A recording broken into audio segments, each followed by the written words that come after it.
तो जो मैं कहता हूं अगर आप उसको सुन के ही रुक जाते हैं तो मैं मानूंगा आपने सुना भी नहीं, क्योंकि सुन के जो चलता नहीं है मैं नहीं मान सकता कि उसने सुना है। अगर आप सोचते हैं कि सुन के आपकी समझ में आ गया, इतनी जल्दी मत करना। सुन के समझ में आता होता तो हम कभी के समझ गए होते। सुन के ही समझ में आता होता तो इस दुनिया में समझदारों की कमी ना होती, ना समझ खोजना मुश्किल हो जाता। मगर ना समझ ही ना समझ, सुन के कुछ भी समझ में नहीं आता। सुन के सिर्फ शब्दों पे मुट्ठियां बन जाती। सुन के नहीं, करके ही समझ में आता है। इसलिए सुनना करने के लिए, समझने के लिए नहीं। सुनना करने के लिए, करना समझने के लिए।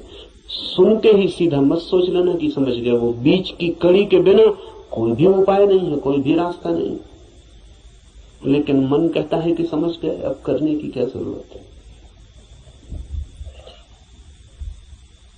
मंजिलें चल के पहुंची जाती हैं। सब भी समझ लिया हो, यात्रा पथ पूरा स्मृति में आ गया हो, पूरा नक्शा जेब में हो, फिर भी बिना चले कोई मंजिल तक कभी पहुंचता नहीं। लेकिन सपना देखा जा सकता है।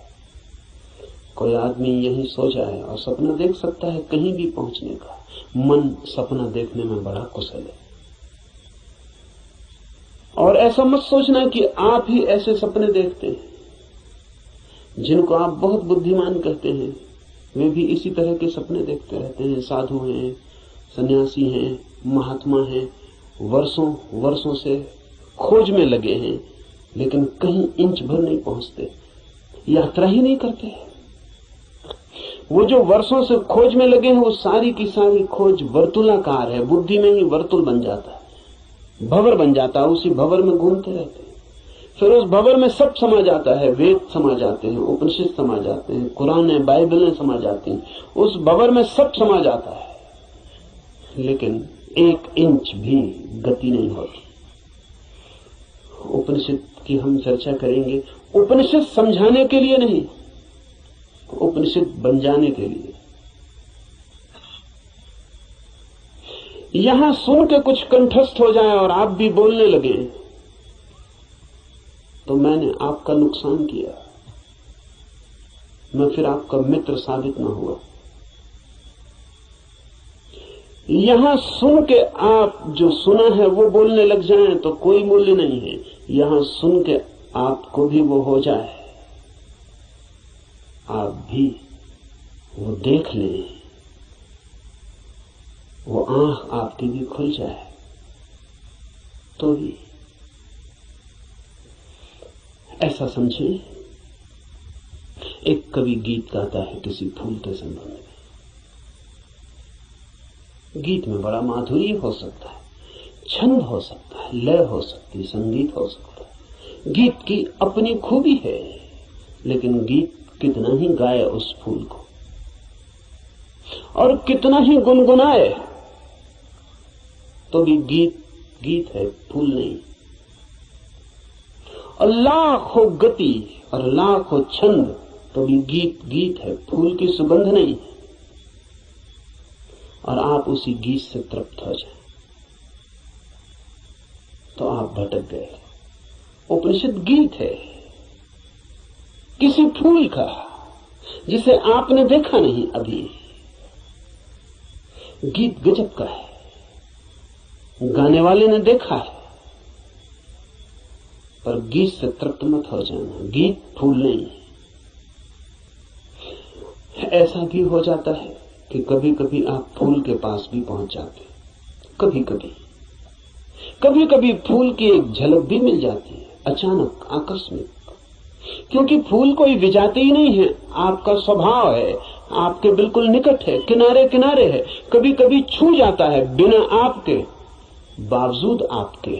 कभी कभी फूल एक झलक दे जाता है। कोई बिजली कौन जाती, किसी क्षण में आकस्मिक अनुभव में आ जाता है कुछ और भी है इस जगत में, यही जगत सब कुछ नहीं है। इस पथरीले जगत के बीच कुछ और भी है जो पत्थर नहीं, फूल है, जीवंत खिला हुआ, जैसे किसी स्वप्न में देखा हो या अंधेरी रात में चमकी हो बिजली और कुछ दिखा हो और फिर खो गया हो। ऐसा कभी कभी आपके जीवन में भी हो जाता है, कवियों के जीवन में अक्सर हो जाता है, चित्रकारों के जीवन में अक्सर हो जाता है। फूल की झलक बिल्कुल पास आ जाती है, फिर भी फूल कितने ही पास हो और कितनी ही झलक मिल गई हो, पास होना भी दूर होना ही है। और कितने ही पास आ जाए फूल तो भी फासला तो बना ही रहता है। और मैं बिल्कुल हाथ से भी छू लूं फूल को तो भी पक्का नहीं है कि जो अनुभव मुझे होता है वो फूल का है, क्योंकि हाथ खबर लाने वाला है और हाथ अगर बीच में गलत खबर दे दे तो कुछ भरोसा नहीं। और हाथ सही ही खबर देगा इसको मानने का कोई कारण नहीं। फिर हाथ जो खबर देगा वो फूल के संबंध में कम और हाथ के संबंध में ज्यादा होती। फूल ठंडा मालूम पड़ता है, जरूरी नहीं कि फूल ठंडा हो सकता है हाथ गर्म हो, इसलिए फूल ठंडा मालूम पड़ता है। खबर हाथ के संबंध में, क्योंकि खबर जब भी किसी माध्यम से आती तो सापेक्ष होती है, पक्का नहीं हुआ जा सकता। पोपोव का मैं एक संस्मरण पढ़ रहा था। पोपोव एक साधिका थी और गहरी साधिका थी, और पियोत्र दिमित्रोविच ऑस्पेंस्की के पास साधना करता था। एक दिन बैठी थी पास, एक सज्जन ने आके ऑस्पेंस्की से पूछा कि ईश्वर है या नहीं। तो ऑस्पेंस्की ने कहा कि ईश्वर नहीं। फिर ऑस्पेंस्की थोड़ी देर रुका और उसने कहा कि लेकिन मैं कोई गारंटी भी नहीं कर सकता, क्योंकि जो भी मैं जानता हूं वो सब माध्यम से जाना गया है। कभी आंख से देखा है लेकिन आंख का भरोसा क्या, कभी कान से सुना है लेकिन कान गलत सुन सकते हैं, कभी हाथ से छुआ है लेकिन हाथ का क्या कहना, अभी तक सीधा नहीं देखा है, अभी तक आमने सामने नहीं हुआ हूं, इसलिए कोई गारंटी भी नहीं। अभी तक जो भी जाना है उसमें मुझे ईश्वर का कोई अनुभव नहीं हुआ, लेकिन जरूरी नहीं कि ईश्वर ना हो। इससे सिर्फ मेरी खबर मिलती है कि मेरे अनुभव क्या है, इसलिए मैं कोई गारंटी नहीं कर सकता कि नहीं ही है। इसलिए मुझ पर भरोसा करके मत रुक जाए, खोजना। जब भी माध्यम से कुछ घटता है तो भरोसे का नहीं। अगर फूल के बिल्कुल पास भी पहुंच जाए तो भी आंख देखती है, हाथ छूते हैं, सुगंध नाक में आती है, ये भी दूरी का अनुभव है। तो कभी कभी कोई कवि उस परम फूल के इतने पास पहुंच जाता है तो उसकी गीत में उतर आती है गूंज उसकी, लेकिन फिर भी बुद्ध नहीं है वो, महावीर नहीं है वो। महावीर कौन है, बुद्ध कौन है? बुद्ध है वो चैतन्य जो फूल ही हो गया। इतनी भी दूरी न रही कि फूल को देखा हो, फूल ही हो गया। फूल होकर ही पूरी तरह जाना जा सकता है क्या है। उपनिषद के ऋषि की बात है, गीत है किसी फूल के संबंध में, उसे गुनगुनाना, मिठास है बड़ी उसमें, स्वाद है उसमें बहुत, लेकिन वो फूल नहीं है, गीत ही है। अगर प्रयास करेंगे तो कभी कभी झलक भी मिलेगी। मेरे पास लोग आते हैं, वो कहते हैं ध्यान में बड़ी झलक मिली, लेकिन फिर खो गई। अनंत प्रकाश हो गया था, फिर खो गया। आनंद ही आनंद हो गया था, लेकिन अब कहां है? अब खोजते हैं और नहीं मिलता। झलक का मतलब है पास पहुंच गए थे, झलक तो खो ही जाएगी। इसलिए ध्यान ज्यादा से ज्यादा झलक ही दे सकता है। उस पर भी मत रुक जाना कि उसी झलक को पकड़ के बार बार खोजते रहना है। ध्यान का तो मूल्य इतना है कि झलक मिल जाए, फिर आगे जाना है समाधि में, ताकि आप फूल ही हो जाएं। ध्यान में है झलक, समाधि में है हो जाना। झलकों पे मत रुकना। झलकें बड़ी प्रीति कर, सारा जगत बासा मालूम पड़ने लगता है। एक झलक ध्यान में मिल जाए उस जीवंत की, फूल की, उस खिलावट की जो भीतर है, तो सारा जगत फीका और व्यर्थ हो जाता है। लेकिन फिर कुछ लोग झलकों को पकड़ लेते हैं और उन्हीं को दोहराने लगते हैं और सोचते हैं सब हो गया। नहीं, जब तक आप ही ना हो जाएं, ईश्वर ही जब तक आप ना हो जाएं, तब तक भरोसा मत करना कि ईश्वर है। हो सकते हैं, क्योंकि है ही। खोलना है जरा, उघाड़ना है जरा। छिपे हैं, मौजूद हैं अभी और यहीं। थोड़े से वस्त्र हैं और बड़े झीने वस्त्र हैं कि चाहें तो अभी उतार कर फेंक दें और नग्न हो जाएं और ईश्वर हो जाएं। लेकिन बड़ी पकड़ है। झीने तो हैं लेकिन पकड़ गहरी। क्यों है ये पकड़ इतनी? ये पकड़ है क्योंकि हम सोचते हैं ये वस्त्र ही हमारा होना, यही हम है। इसके अलावा हमें कुछ और किसी अस्तित्व का पता नहीं। इस उपनिषद में इशारे होंगे उस अस्तित्व के जो वस्त्रों के पार है, और इस उपनिषद के साथ साथ हम करेंगे ध्यान ताकि मिले झलक, और आशा बांधेंगे समाधि की ताकि हम भी हो जाएं वही जिसे हुए बिना न कोई संतोष है, न कोई शांति है, न कोई सत्य है। उपनिषद शुरू होता है प्रार्थना से।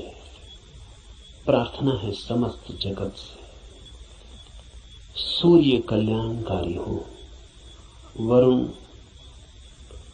अर्यमा, इंद्र और बृहस्पति, विष्णु कल्याणकारी हो। उस ब्रह्म को नमस्कार हो। हे वायु, तुम्हारे लिए नमस्कार, क्योंकि तुम प्रत्यक्ष ब्रह्म हो। मैं तुम्हें ही प्रत्यक्ष ब्रह्म कहूंगा।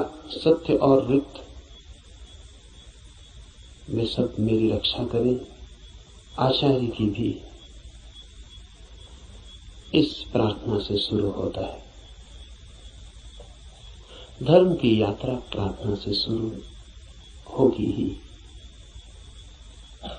प्रार्थना का अर्थ है आस्था, आशा।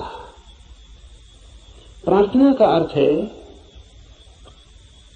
इस सारे जगत के साथ हमारे जुड़े हुए होने का भाव। प्रार्थना का अर्थ है मुझ अकेले से क्या होगा, मुझ अकेले से होता तो हो गया होता, मुझ अकेले से तो क्षुद्र भी नहीं सध पाया। चाहा था धन मिल जाए वो भी नहीं मिला, चाहा था पद मिल जाए वो भी नहीं मिला। कैसी कैसी चाहें की थी, बड़ी छोटी थी, वे भी पूरी ना हुई। मुझ अकेले से तो संसार भी ना सधा। तो सत्य की ये महायात्रा मुझ अकेले से हो सकेगी? अकेले अकेले तो मैं संसार में भी हार गया हूं। सभी हारे हुए हैं संसार में। जो जीते हुए दिखाई पड़ते हैं वे भी, बस वे दूसरों को जीते हुए दिखाई पड़ते हैं, खुद तो बिल्कुल हारे हुए। आप भी अपने को हारे हुए दिखाई पड़ते होंगे, औरों को तो आप भी जीते हुए दिखाई पड़ते हैं। आपसे भी पीछे लोग हैं जो आपको समझते हैं पा लिया आपने, जीत गए संसार में। लेकिन भीतर से अगर हम आदमी को देखें तो एक एक आदमी हारा हुआ है। संसार पराजय की लंबी कथा है, वहां जीत होती ही नहीं, वहां जीत हो ही नहीं सकती। वो संसार का स्वभाव नहीं, वहां हार ही नियति है, किसी की नहीं, किसी व्यक्ति की नहीं। संसार में होने की नियति ही हार है। वहां हारना ही होगा, वहां कोई कभी जीतता नहीं। वहां हम नहीं जीत पाए जहां क्षुद्र था, स्वप्न था। शंकर कहते हैं माया है, वो माया में भी हार गए। सपना था, भ्रम था, वहां भी तो जीत ना पाए। जब भ्रम में भी हार गए, सपने में भी न जीते, तो यथार्थ में, सत्य में अकेले से क्या होगा? प्रार्थना का अर्थ है संसार में पराजित हुए व्यक्ति का यह अनुभव कि जन्मों जन्मों तक चेष्टा करके मैं हार गया क्षुद्र में, तो विराट में मेरी सामर्थ्य। इसलिए प्रार्थना, इसलिए सारे जगत को पुकारा है ऋषि ने कि मुझे साथ देना।